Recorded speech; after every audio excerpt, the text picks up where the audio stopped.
Bonjour, Morning Brief du 10 janvier 2019. Le marché efface ses gains de la veille euh, et accuse une perte importante euh, lors de la journée de mercredi. Bassem nous donnera plus de détails. Après, je reprendrai la parole pour commenter des news concernant Tunisair, Assad et également le marché de l'automobile en 2018 en Tunisie. Donc, je cède la parole à Bassem pour commenter le marché. Merci Chris, bonjour tout le monde. Le marché il a perdu hier ce qui a gagné une journée auparavant. Donc dans un volume de 5 millions 100, le marché a reculé de 0,59%. On est à moins 1,48% depuis le début de l'année. Il faut dire que hier, côté hausse, il n'y avait pas réellement, il n'y avait pas beaucoup de sociétés qui ont terminé la séance sur une note positive. On note surtout la Sotuver 9 Dina 3 à plus 4,37% et la SCB plus 4,24%. Ah oui, à 3 Dina 93. Côté baisse, les cimenteries de Bizerte, donc moins de 98%, de nouveau sous la barre des 2 dinars, des 2 dinars. Et il y a également Tawasul, moins 3,03% à 320 milligrammes. Donc Tawasul, de nouveau, baisse à un prix qui est très très faible et vraiment les 10 milligrammes de pas de cotation correspondent à 6%. Donc, on aura des problèmes avec au niveau de Tawasul. On a connu cette situation l'année dernière. Côté volume, moins tech, 1,5 million. Hier, de loin, c'est le titre le plus échangé. Mais c'était des investisseurs étrangers qui ont vendu 85 900 titres pour une valeur de 1 355 000. D'ailleurs, pour l'étranger, pour la deuxième séance de suite, zéro titre acheté. C'est un mouvement vendeur hier, 1 421 000. Donc, à part Tech, il y a surtout des ventes sur SAH 3000 titres et l'ABT 3100 titres. C'est ce qu'on a pour ce matin et la parole est...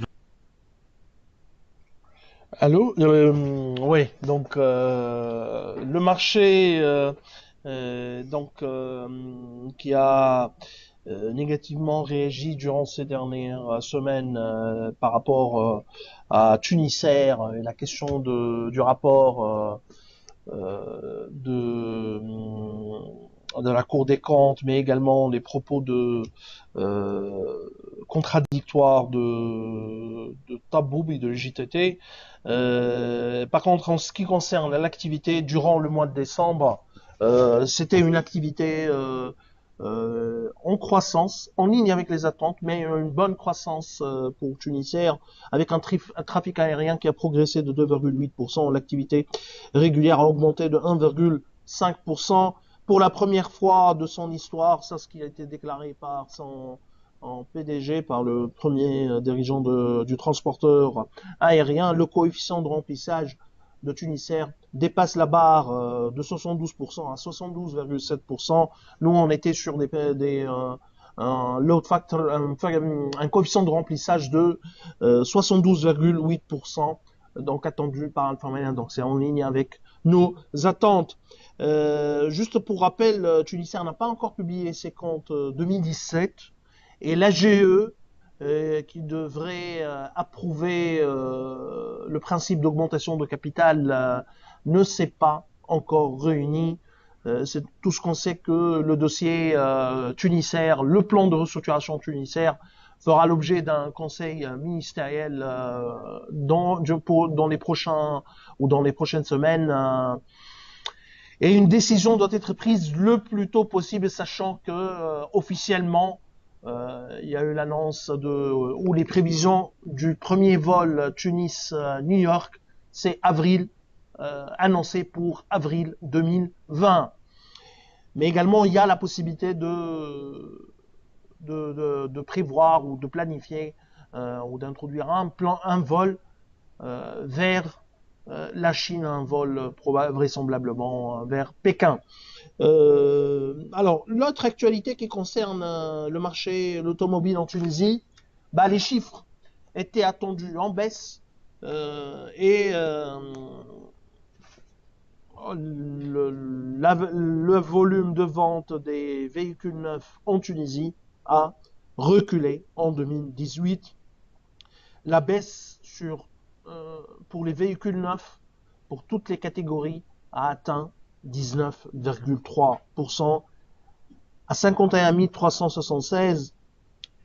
Le segment disons sur le segment de véhicules particuliers, ça ce qui intéresse un peu le marché, le groupe Naql est leader avec une part de marché de 12,3%, dont Volkswagen qui a une part de marché de 8,1%.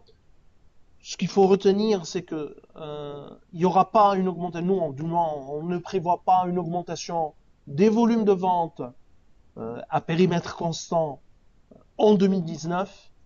L'effondrement du dinar, la baisse du pouvoir d'achat du Tunisien et le coût de la dette en ascension ne favorise pas une reprise du marché automobile en Tunisie. Ce sont des chiffres très modestes pour un pays qui n'est plus considéré émergent, mais plutôt une économie qui est sous-développée, avec un niveau de renouvellement des parcs qui va décidément augmenter, c'est-à-dire la durée sera rallongée durant les années prochaines. Alors, autre également actualité qui concerne Assad. Alors, il y a eu la signature d'un accord avec Abraj de la part de Assad, un accord de remboursement anticipé des fameuses OCA de 25 millions de dinars. Alors, il y a des conditions à préciser dans ce cas pour la conversion des OCA. 3 conditions nécessaires pour le remboursement de l'emprunt obligataire de 25 millions de dinars. La première condition, l'obtention par la société de l'accord de principe d'un financement bancaire d'un montant de 25 millions de dinars au titre du remboursement des OCA au plus tard le 15 janvier 2019, autrement dit au plus tard mardi prochain. Donc normalement la société devrait communiquer elle a vraiment obtenu l'accord ou pas d'une banque pour 15 millions de dinars. Dans ce cas, le coût de la dette, c'est-à-dire le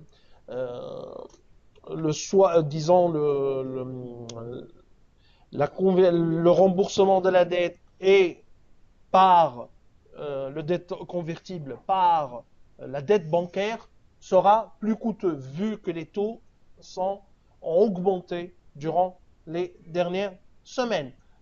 Deuxième condition, approbation bien sûr par l'Assemblée générale extraordinaire du remboursement anticipé des OCA. Pour rappel, d'un point de vue juridique en Tunisie, c'est le code des sociétés commerciales. L'émission d'une obligation convertible est approuvée par une Assemblée générale extraordinaire. Donc le remboursement devrait être également approuvé par une Assemblée générale extraordinaire. Troisième condition, bien sûr, l'obtention de l'accord de la BCT au plus tard 30 avril 2019. Ainsi, le remboursement, ça c'est Assad qui précise que le remboursement des OCA s'effectuera dans un délai de 20 jours de la date de levée des conditions précitées. C'est-à-dire les conditions, c'est et, c'est pas ou. Sans la levée des 3 conditions, il n'y aura pas le remboursement des OCA. Nous, dans notre modèle, on va actualiser nos chiffres sur la base de la conversion de la dette, au premier lieu sur la base de la considération des OCA de 25 millions de dinars comme étant un instrument de dette pure et non plus un instrument de titre hybride qui est potentiellement dilutif. Donc, ça sera une dette normale. Donc, il y aura un ajustement aussi bien du nombre d'actions potentiellement dilutif, mais également l'ajustement de l'économie sur les taux d'intérêt. Mais avec, par contre, en deuxième lieu, on va bien sûr euh, modifier la nature de la dette d'une obligation convertible, d'une obligation d'une manière générale, à une dette bancaire plus coûteuse. Alors, l'autre question, c'est, ou disons, constat, c'est que cette restructuration de l'endettement d'Assad d'une obligation qui a maturité 2020 probablement à une dette sur 5 ans, dette bancaire sur 5 ans au moins, c'est qu'elle va mettre encore de la pression sur la structure bilancielle d'Assad alors que la société a besoin, l'équipementier a besoin d'un financement important pour accompagner ou pour, disons, mettre en place un véritable plan d'investissement nécessaire dans un secteur qui connaît une révolution, notamment en ce qui concerne les batteries. On verra. Normalement, Assad, et c'est ce qu'ils ont annoncé, publiera des updates par rapport à à ces fameuses obligations convertibles détenues par Abraj.